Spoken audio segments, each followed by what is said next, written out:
Hello everyone, and welcome to the first edition of Under the Macroscope for 2022, the Skybound Capital podcast series. I'm Matthew Pearce, sitting in the Cape Town offices of Skybound Capital, and I host the series with both colleagues within the Skybound Capital group around the world, and from time to time with some guest speakers. And for those of you who are returning to the podcast that we launched last year, thank you for your support. If you're here for the first time, we hope you find it useful and interesting and are moved to subscribe.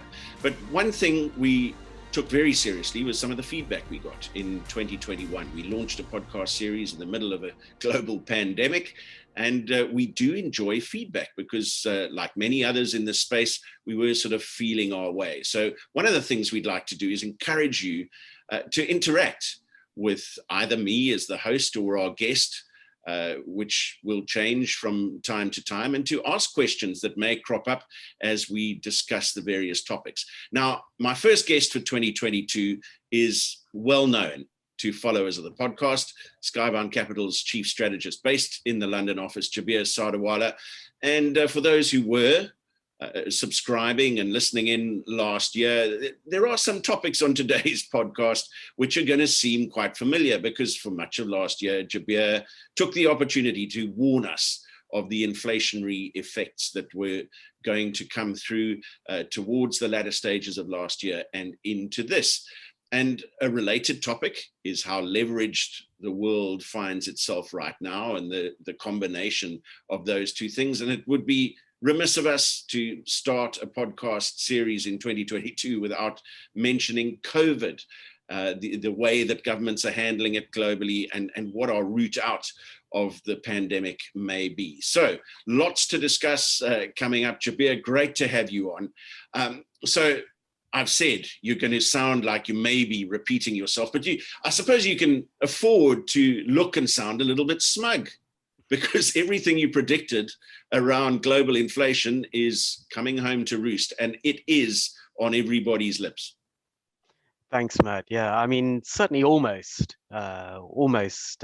everything. Inflation now is well and truly entrenched. You know, I think even central banks in such a short space of time have changed their tune. You remember the T word last year, transitory. It's always transitory. Well, that's disappeared from the vocabulary for now. It's now, now there's uncertainty. We're not quite sure how long it's going to be around for. I predicted last year at the beginning of the year, and it was initially going in the right direction in terms of predictions, that bond yields would go up. And then they started to tail off, and they weren't such a concern. So you could certainly argue that that's one thing I got wrong. The factors underlying it, however, was really a combination of things. It was central bank communication, which was constantly talking it down. There was, of course, towards the end of the year, the new variant, omicron, that came on the scene. So that created panic. And various things along the way, which led to risk-off type strategies, and that necessarily means that bond yields start to fall back. Well, look where we are now. We've started the year in the same way, and this time all the efforts to try and cool it off are not working. So, is this going to be a sign of times to come? I would argue it is. Let's see where the benchmark 10-year bond yields settle. But the forecasts are certainly high. But I think the single biggest worry right now, which is on everyone's minds, is inflation. We're all feeling it. It really doesn't matter how big your pockets are, although without doubt it impacts those who are at the smaller end of the pocket range. They're really feeling it right across the board. Yeah, so let's challenge that, because no one can deny that inflation is here, and it's very obvious. We've seen many commentators in many different parts of the globe saying, right, it is here, it is real. But how honest are we being, Jabir, about the effect of inflation and the rate of inflation? Because if you delve a little bit deeper, into certain products. The comment that you've just made about it hurting the poorer end of the scale is very real. If you look at certain products, and I was just looking at some data from the UK, there is some certain basic foodstuffs which have increased in price by well north of 100% in the last 12 months. So how honest are we being about real inflation? Oh, I think the answer is not honest at all. And it comes down to definitions. It comes down to the way marketing and commercial decisions are disguised. A buzzword that was really airing itself towards the end of last year was shrinkflation. Now, in the past, you and I and others have spoken about certain chocolate bars, for instance, and how the gaps between them have been getting bigger and bigger. Well, now it's no secret. Yeah. I mean, this is discussed quite publicly. And it's the word shrinkflation has been applied in Japan for some time. So I would actually argue that inflation has been around for quite some time, but the commercial side of life has been able to disguise it just through smaller volumes. And there are endless examples of that. But now they can't go any further. You can't shrink a bottle of cola, for instance, anymore. You can't increase the gaps between chocolate bars anymore, and so on and so on. It's so noticeable. But what you've also had, for instance, I mean, I was just looking at the components of the inflation basket in America, where already the headline CPI rate has hit 7%. And the driver of that last year was basically all types of gasoline. So, essentially it's averaging out that whole energy complex. And that was up nearly 50% for the year. 50%. Now, if you then scan down that list, you've got things like used cars and trucks, which have risen 37% on the year. Not brand new cars, used cars. Why? Because the silicon chip shortage has meant that there's a cap effectively on the production of new cars. And so people are now moving to the used cars industry sector. And so that's driven the prices up there. And so on and so on. If you go down that list, you've got things like, and again, this is taking averages, but fruit and veg is up 5% in the US last year. And as you go down the pocket scale, I would argue that the weighting to those components starts to increase more and more. So, the poor old individual who's not bringing home much money at all is feeling the pinch of this significantly more. And these are all the really critical items.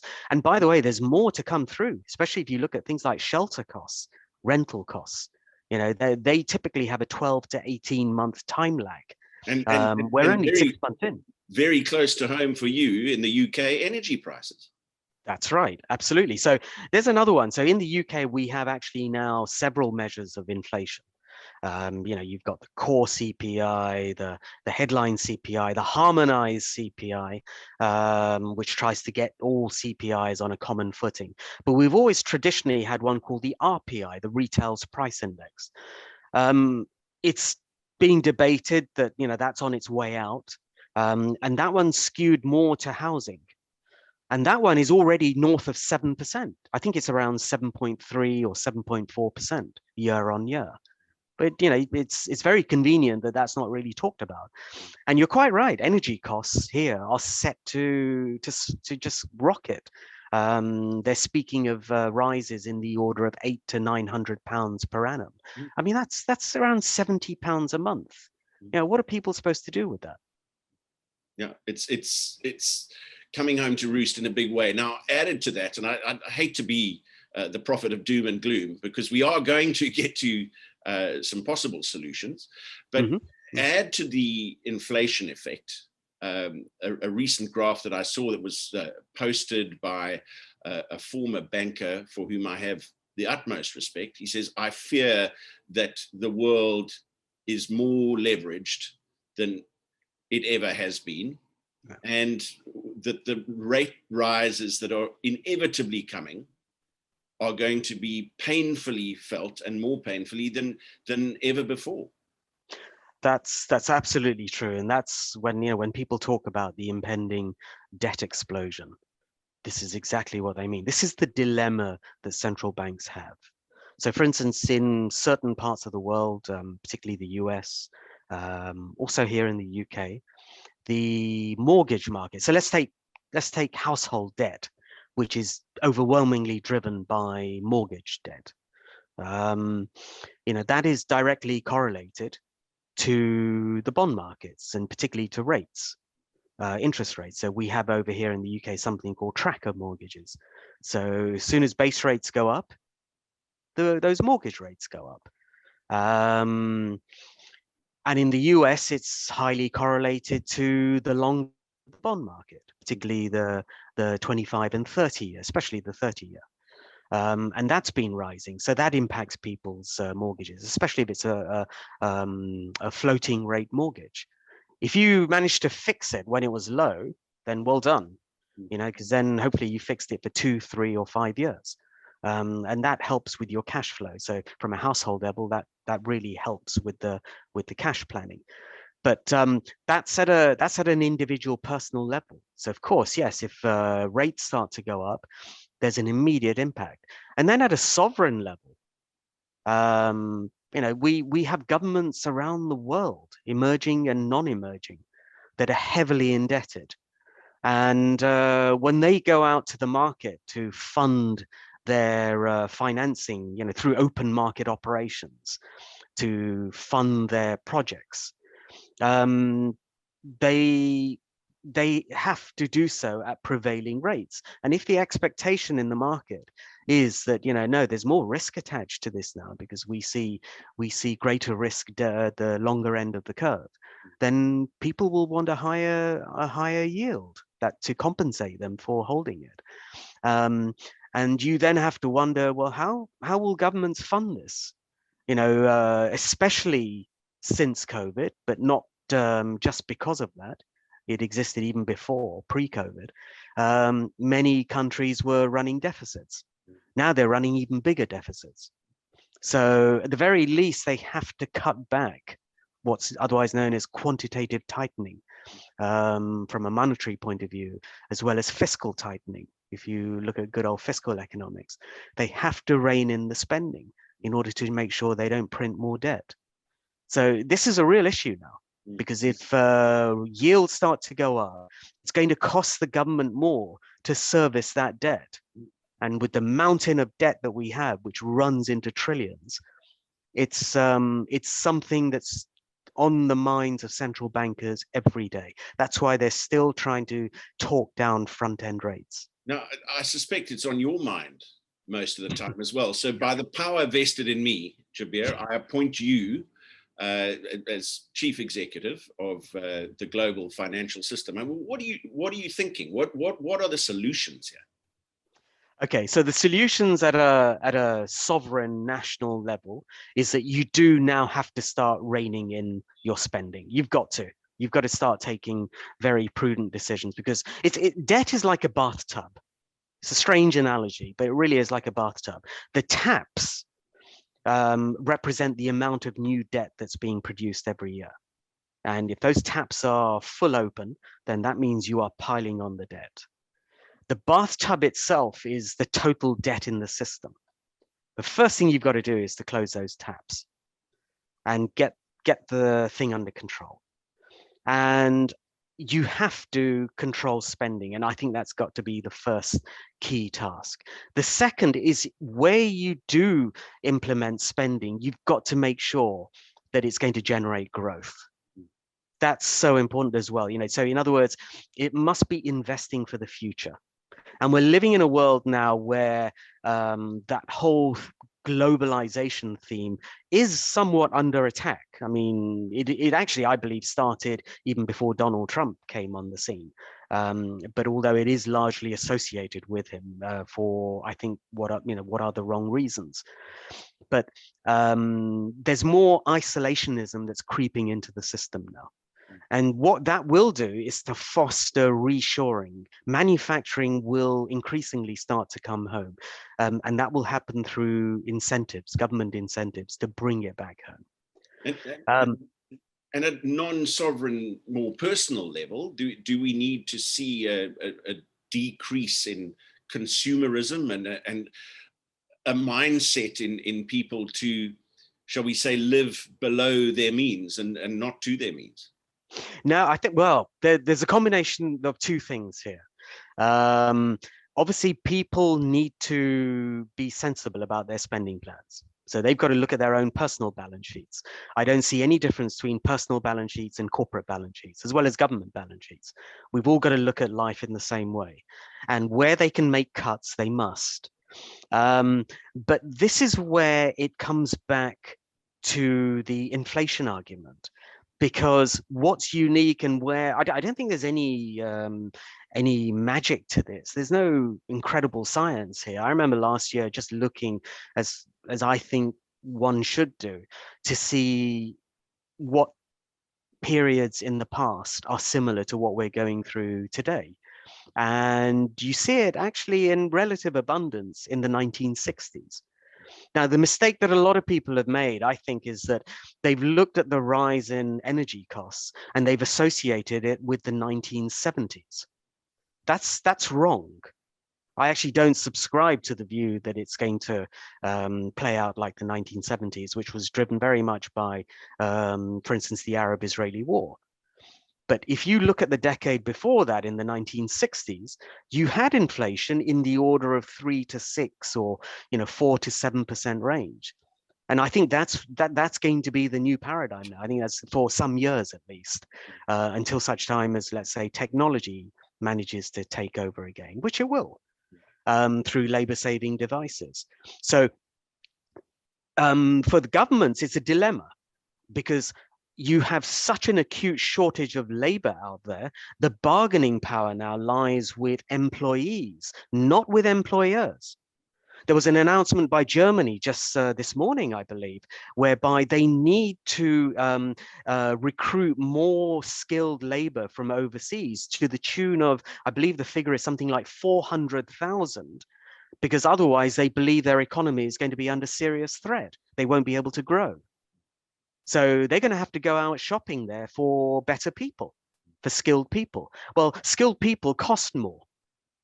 And if it costs more, that's going to come through in the wages component of price indices generally. And if prices go up, if wage costs go up, that empowers you with more spending power. So actually, I think the answer to your question there is it's a little bit of both. At the household level, they need to curb where they can, but at the same time, you want them spending more as well, because more spending means more direct and indirect taxation revenue for the government. Some fascinating insights as always. So we'd encourage you, as I said at the start of the podcast, use the communication tools available amongst the graphics on the podcast to get in touch, ask some questions. We'll try and do our best to answer them. Either directly or as a topic for future podcasts. We like the interactive nature of what we're trying to do here, and feedback and questions are always welcome. I think to finish, Jabir, I have to drop a little COVID bomb on you, because so often we've seen during response to the pandemic that countries have followed the lead of the UK in many respects. Now, there's a fascinating scenario playing out in the UK where there's been an announcement of the dropping of all restrictions by a certain date. But the cynic in me says, is this an attempt by a beleaguered prime minister to curry favor with the electorate in the nick of time and save his skin? Or is this a genuine acknowledgement that we're hopefully coming out of the end of this? I think it feels very much like the former. I think taking a cynical view on this, it feels as if it's been done under a little bit of pressure. But my take on this, actually, when I look at the vaccination program and I look at charts of people who, the numbers who have been fully vaccinated with a booster, so that's 2+1. And then those who are just fully vaccinated, so that's just the 2. Those that are partially vaccinated, only 1. Take into account those who have some level of immunity because they've caught COVID within the past 3-4 months or so. The numbers look pretty good. And when you take all of that and try and work out some sort of effective protection rate against infections and especially hospitalizations, and then tragically the mortality rate, it looks very good. The level of protection is high, across a range of companies, EM and DM. It's anywhere from 70 to almost 90%, that protection rate against hospitalizations. And that's what you want. So the irony is the lifting, which I think has been done for rather cynical, politically motivated reasons, are actually justifiable based on the data that I'm seeing. One quick bit of headline that I saw just yesterday. In South Africa, scientists there have identified amongst those who have caught the Omicron virus that they now can't seem to catch the Delta strain because Omicron induces some sort of protection against Delta. Now, it was on relatively small numbers, I mean, a couple of dozen, but let's see how these numbers play out over time. If that's the case, I really do believe that we are in the end game for the virus itself. Well, that's a positive note to finish on this week. Thank you for joining us on Under the Macroscope. Perhaps a little word on Skybound Capital. We have offices in South Africa, in the UK, in Mauritius, Hong Kong, Australia, a truly global business offering fund management solutions and also wealth advisory services, trust and fiduciary as well. So what we'd like to do is encourage you to follow the podcast series, send in your questions, any queries that you might have on the content that we share, and we would hope to interact with you on a more regular basis. So subscribe, give us a like if you can, visit our website at www.skyboundcapital.com.